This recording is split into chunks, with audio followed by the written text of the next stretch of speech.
Լոռու մարզի Գարգար համայնքում տեղի ունեցավ «Լույսի զարգացնենք Հայաստանը միասին» ծրագրի գյուղական կյանքը լավագույն ապագայի միկրոաշխարհ փառատոնը, որի նպատակն է խթանել գյուղատնտեսական և զբոսաշրջային առաջընթացը։ Փառատոնի ընթացքում լույսի կրթաթոշակառուները ներկայացրեցին իրագործած նախագծերն ու կատարած աշխատանքները։ Դրանք շատ են, հյուրերը համայնքում տեխնոլոգիական գրականություն են սովորեցրել, փորձել են նպաստել էկոտուրիզմի զարգացմանը, օգնել են որոշել գյուղի ինքնությունը։ Փորձում ենք բարձր տեխնոլոգիաները տեղափոխել գյուղեր և հնարավորինս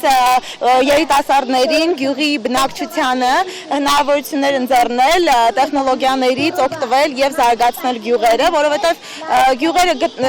ուշադրության կարիք ունեն, ի տարբերություն քաղաքների, որտեղ շատ ներդրումներ են արվում։ Լույսի երեխաները երկու շաբաթ եղել են Գարգարում, այստեղ աճեցնում են բրոկոլի, հենց այս բանջարեղենն էլ համայնքի այցեքարտն է։ Փառատոնի ընթացքում խոհարարը սովորեցրեց բրոկոլիից պատրաստել ավելի քան 10 տեսակի ուտեստ։ Նպատակը ոչ միայն այս մի պահը չի, որ սովորացնենք, թե ինչ կարելի է պատրաստել, նպատակը մարդկանց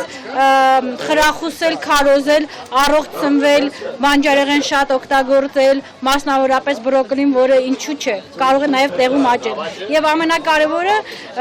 քաջալերել գյուղացուն, որպեսզի ինքը իր համար առողջ ուտելիք արտադրի։ Լույսի կրթական ծրագրերի գործադիր տնօրենը նշում է, որ այս միջոցառումը ավանդական է, ամեն տարի աշխարհի 10 լավագույն բուհերի շրջանավարտները գալիս ու համայնքի բնակիչների հետ գործադրում են իրենց գիտելիքները։ Փորձում ենք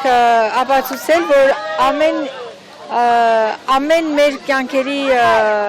ոլորտներում գիտությունը կարևոր դեր ունի